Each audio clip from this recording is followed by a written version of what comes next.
কি কথা আপুনি কৈছে? আপুনি কথা শুনাৰ উত্তৰ নাই। প্ৰত্যেকটো প্ৰশ্নত আমি ৰাইজক ক'বলৈ দিয়ে নে কিয় জানে? বিশৃংখল সৃষ্টি হ'ব। ৰাইজৰ প্ৰচণ্ড খং আছে, সেইকাৰণে আমি 5জন মানুহ আগফালে ৰৈ আছো।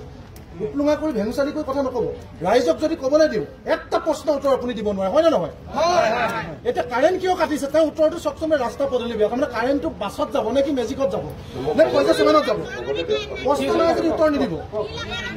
বিধায়কৰ কাৰোবাৰ চুত্ৰলিপি হয়, এনেকুৱা দালাল অফিচাৰ থাকিলে ইয়াত ৰাইজৰ সমস্যা সমাধান নহয়।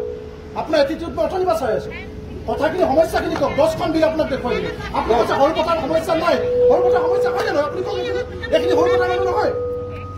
আপোনালোকক কোনোবাই ফোন কৰি কৈছে তাত কোনোবা লিডাৰ আহিব সৰু পথাৰ বাহিৰৰ, তেওঁলোকে এইখিনি কথা ক'ব।